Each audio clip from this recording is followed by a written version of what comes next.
Tous c'est Info Soir, voici les titres de ce mercredi. Le Conseil de sécurité des Nations Unies est réuni en ce moment même à New York pour voter une nouvelle résolution pour le renouvellement du mandat de la MINURSO qui expire demain. Dans la résolution onusienne adoptée à l'instant, le Conseil appelle à la reprise des consultations entre les parties prenantes au dossier. Nous parlerons également de cette affaire qui semble s'apparenter à un délit de faciès. Dans un document largement partagé sur la toile, la CTM aurait interdit de vendre des billets aux Africains qui ne justifient pas une résidence ou un passage régulier au Maroc. La compagnie de transport a démenti ces allégations avec une mise au point. Chaque année, le mois d'octobre est consacré à la lutte contre le cancer du sein avec la manifestation Octobre Rose. Ensemble pour mieux vivre le cancer, c'est le thème de cette conférence organisée à l'hôpital Cheikh Khalifa à Casablanca. Une série de dessins sur papier inspirés de divers modes d'expression artistique, une explosion de couleurs et de matières pour parodier en quelque sorte la société du paraître. Art is Faceless, c'est le titre de la première exposition individuelle de l'artiste Salahdine Bouhnani au Maroc. Madame, Monsieur, bonsoir. Le Conseil de sécurité des Nations Unies est réuni en ce moment même à New York pour voter une nouvelle résolution pour le renouvellement du mandat de la MINURSO qui expire demain, jeudi 31 octobre. Un renouvellement qui a été adopté à l'instant. 13 voix pour, 2 abstentions parmi les pays qui se sont abstenus, l'Afrique du Sud. Et nous reviendrons plus en détail sur ce vote lors de notre prochaine édition. El Massaïa. Et dans cette nouvelle résolution onusienne, le Conseil de sécurité appelle à la reprise des consultations entre les parties prenantes au dossier. Le texte présenté par les États-Unis vient également renouveler le mandat de la MINURSO pour une durée d'1 an jusqu'au 31 octobre 2020. Le point avec Hind Benabi. C'est la principale nouveauté de cette résolution. Après 3 mandats consécutifs de 6 mois, le Conseil de sécurité renouvelle le mandat de la MINURSO pour une durée d'1 an jusqu'au 31 octobre 2020. Un texte qui salue tout d'abord les efforts déployés par Horst Köhler, le dorénavant ancien envoyé personnel du secrétaire général de l'ONU pour le Sahara, puisqu'il a démissionné le 23 mai dernier pour raison de santé. Son mandat avait été marqué par la reprise des consultations entre les parties prenantes au dossier, le Maroc, l'Algérie, le Front Polisario et la Mauritanie. 2 rencontres avaient été organisées à Genève, la dernière en mars 2019. Depuis, le dialogue entre les parties est au point mort. La résolution d'aujourd'hui appelle donc à la reprise de ces discussions et demande aux parties de renforcer leur implication dans le processus politique et ce, dans un esprit de réalisme. Il est également exprimé le soutien aux efforts du secrétaire général des Nations Unies et du successeur de Horst Köhler, le prochain envoyé spécial, dans le renouvellement du processus de négociation. Dans cette résolution, le Conseil de sécurité souligne l'importance de parvenir à une solution politique réaliste, pratique et durable au conflit du Sahara. Elle doit être basée sur le compromis. Les souffrances auxquelles sont confrontées les populations de Tindouf sont également abordées dans le texte. Le Conseil de sécurité y réitère son appel au recensement des populations de ces camps situés en territoire algérien. Et pour analyser cette nouvelle résolution, avec nous sur le plateau, notre expert en relations internationales, professeur Khalid Chgraoui, bonsoir. Bonsoir. Alors le texte vient d'être voté il y a quelques instants à peine.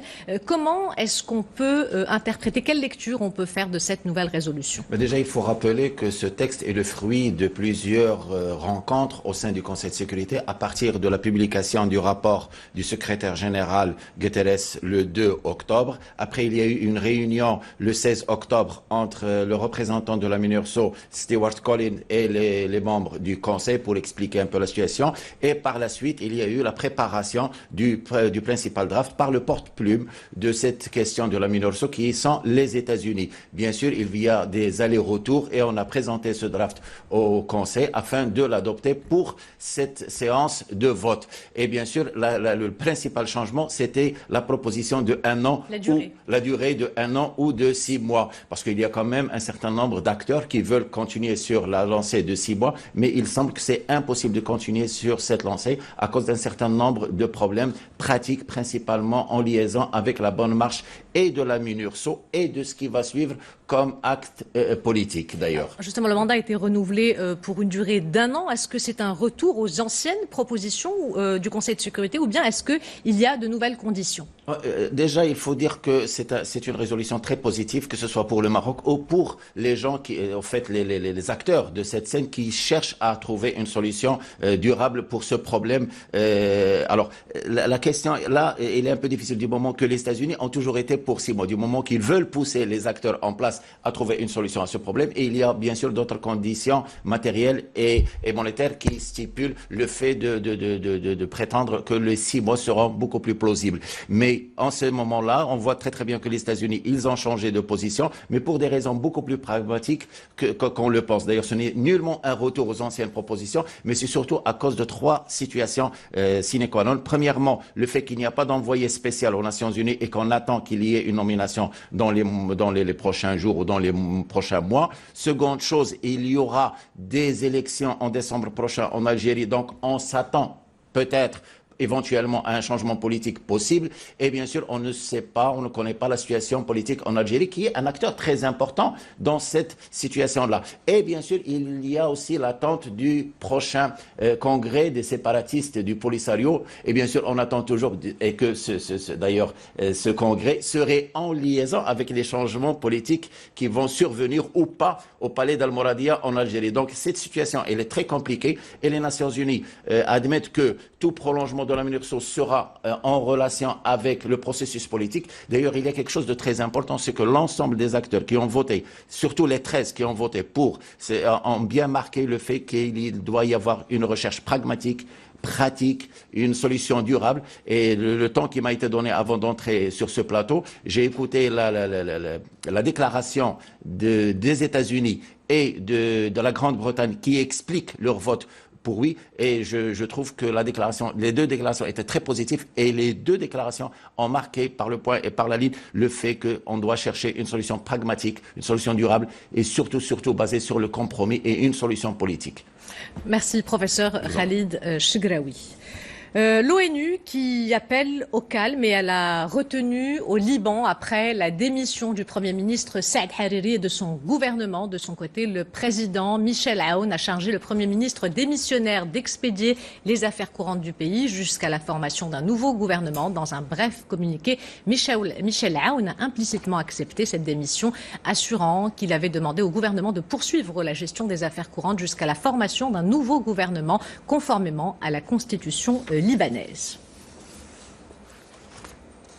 En pleine crise sociale, le Chili renonce à organiser la COP25 face aux manifestations qui secouent le pays. Le président chilien a annoncé que son pays n'organisera pas la conférence mondiale sur le climat prévue en décembre. Le forum de la coopération économique Asie-Pacifique est également annulé. Le Chili est depuis 12 jours secoué par un mouvement de contestation inédit contre les inégalités socio-économiques avec des manifestations qui ont parfois été émaillées de violences à Santiago et dans d'autres villes.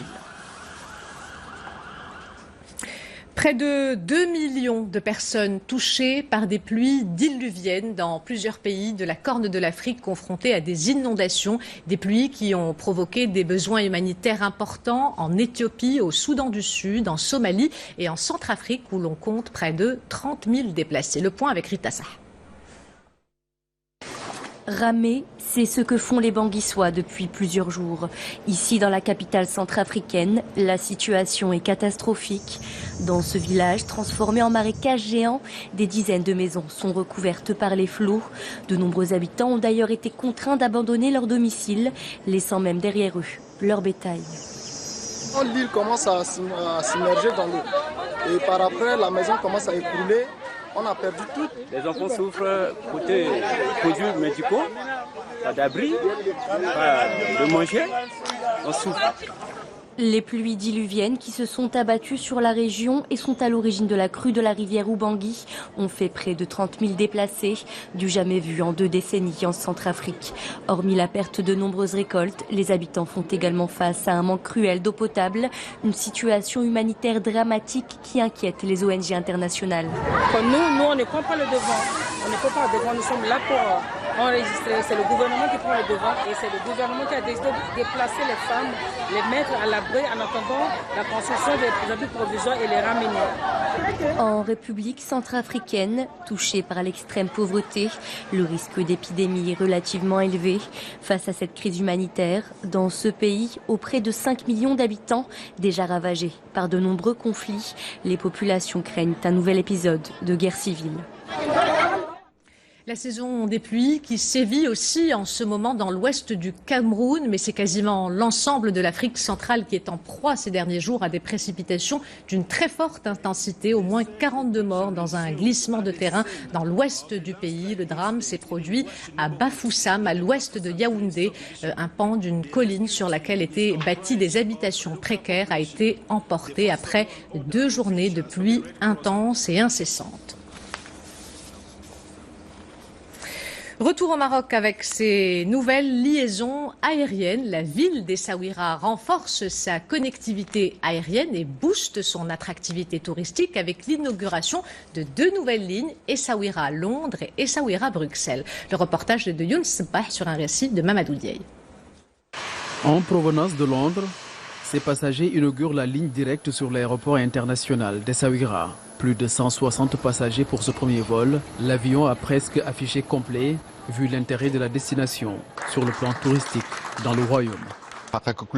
Honnêtement, tout le monde est content parce que nous attendions le lancement de cette ligne avec impatience. C'est devenu maintenant une réalité et c'est un grand jour pour nous.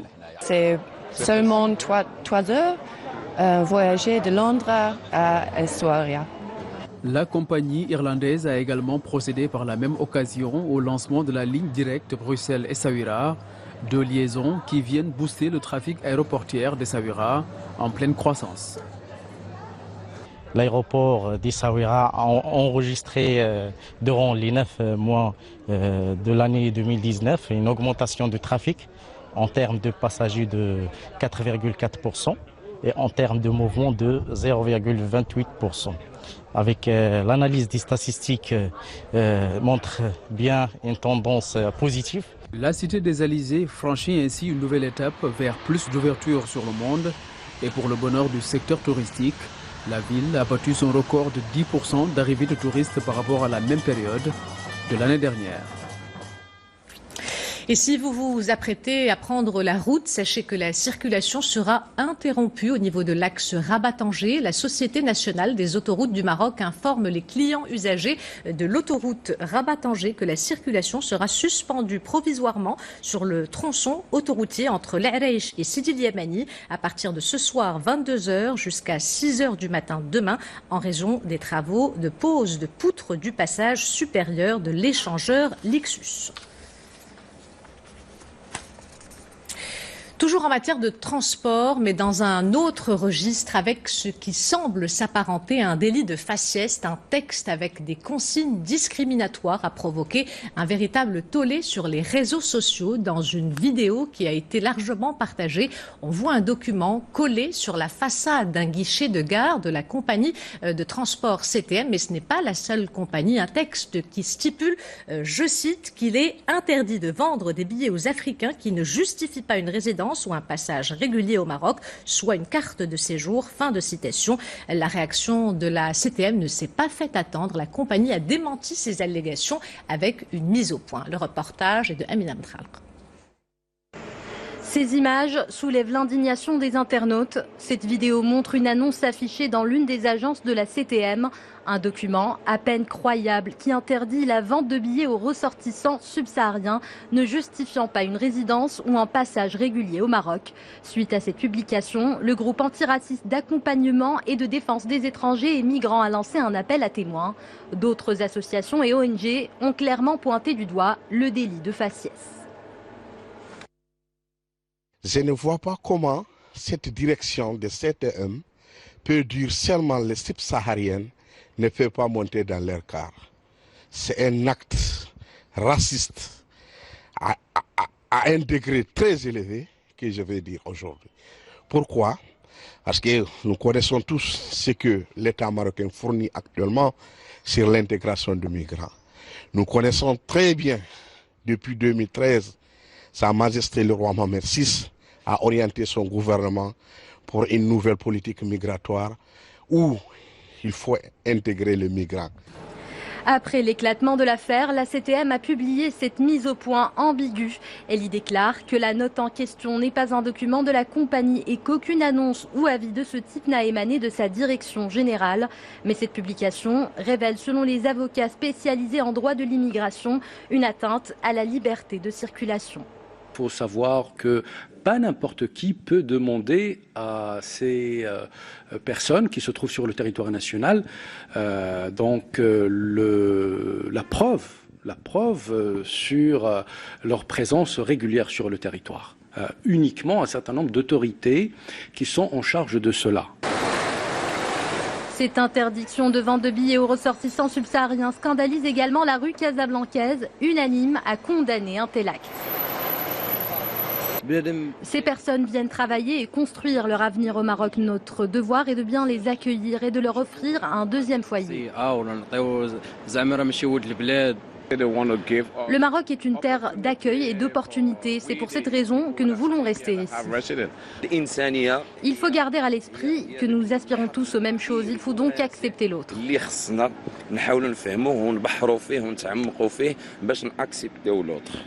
Pour plus d'éclaircissements, nous avons tenté en vain de joindre le ministère de tutelle. Seule une source au département de l'équipement et du transport a déclaré en off à 2M.ma que des instructions ont été données aux compagnies mais qu'elles ont été mal interprétées, que le ministère n'a pas exigé de vérification des passeports et des papiers.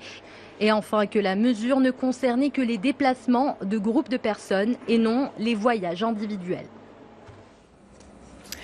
Il a permis, depuis sa mise en place en 1996, de raccorder plus de 44 000 villages au réseau électrique national. Le programme d'électrification rurale généralisée atteint un taux de plus de 99%. Avec l'équipement des foyers, c'est tout le quotidien des habitants qui se transforme. Exemple dans la province de Dréouch avec ce reportage de Fouad Azzouzi et Mohamed Hijoub. Le récit est de Mehdi Foudi. Aux portes de la commune rurale Ijarmawas, relevant de la province de Dréouch, les techniciens de l'Office national de l'électricité et de l'eau potable traversent une voie routière sinueuse, difficile d'accès, afin d'assurer la connexion d'un foyer au réseau électrique. C'est au sourire que cet habitant est à leur réception. Il attendait avec impatience l'installation du premier compteur électrique de sa maison. L'électricité marche parfaitement bien maintenant. Ils nous ont ramené les cartes rechargeables. Nous sommes très contents. Cela nous facilitera la vie quotidienne.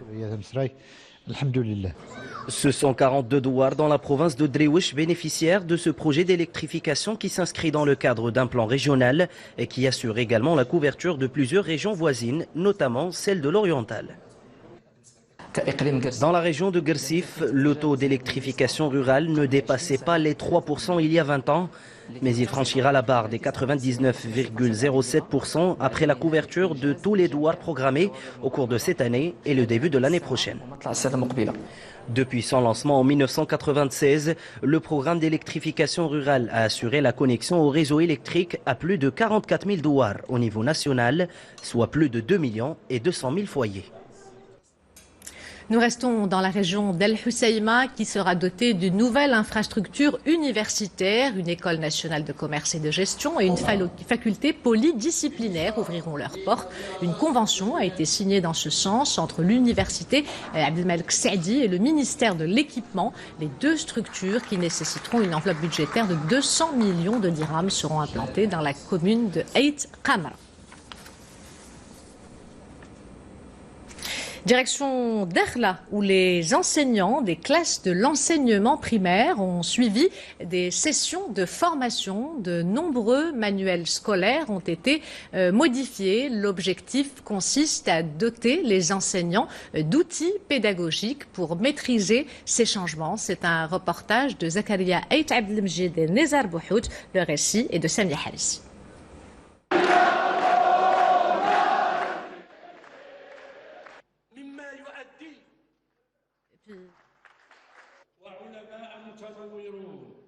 La commémoration du 60e anniversaire de l'USFP. Lors de ce grand rassemblement placé sous le signe de la réconciliation et l'ouverture, le premier secrétaire de l'Union socialiste des forces populaires, Driss El-Shgar, que nous voyons sur ces images, a indiqué que l'appel à la réconciliation au sein du mouvement Ittihadi n'est pas un objectif en soi, mais un pas vers l'ouverture, le renforcement du Front national et la réussite du défi d'un développement global.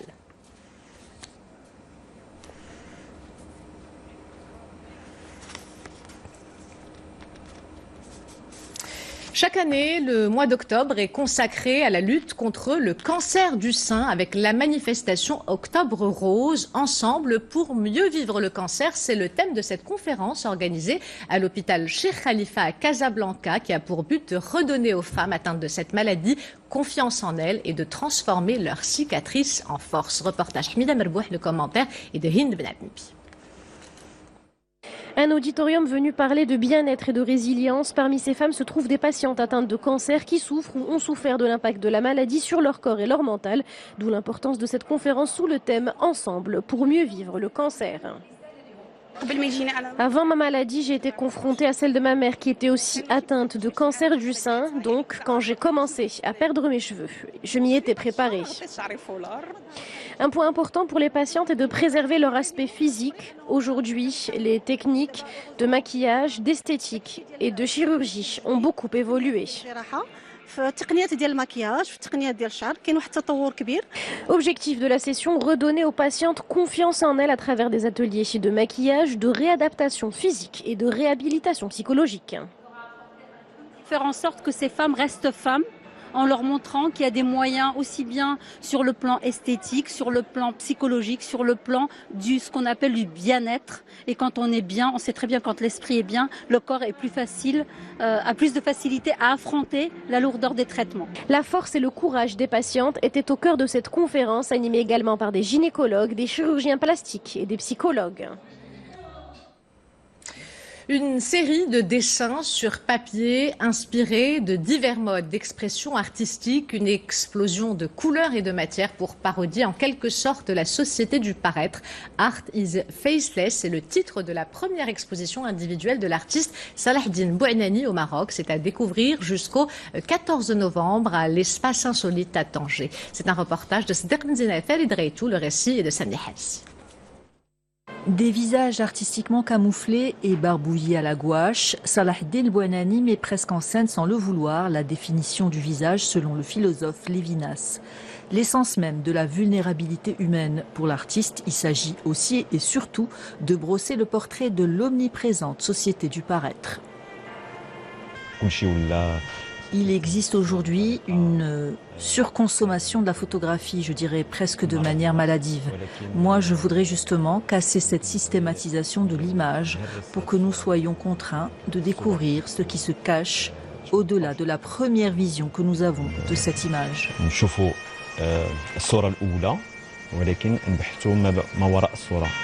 Artiste autodidacte et pharmacien de son état, Salahdine Bouanani s'est déjà fait un nom en Europe et aux États-Unis avant de présenter au Maroc cette exposition individuelle. Un artiste touche à tout et inspiré qui exprime toute sa curiosité artistique dans Art is Faceless. Art is Faceless, c'est-à-dire des visages avec simplement des traits très expressifs mais sans détail, des grandes touches de peinture avec des aplats, il y a beaucoup de matière très travaillée. Entre expressionnisme et néo-expressionnisme, le cœur de l'artiste balance. Dans Art is Faceless, Salahdine Bouanani renverse toutes les données de la peinture traditionnelle. Je vous parlais tout à l'heure d'un sujet sur les enseignants au niveau du primaire à Dakhla qui n'a pas été diffusé en raison d'un problème technique. Nous nous en excusons. Avant de nous quitter, je vous rappelle l'une des principales informations de ce journal. Le Conseil de sécurité des Nations Unies s'est réuni il y a quelques instants à New York pour voter une nouvelle résolution pour le renouvellement du mandat de la MINURSO qui expire demain.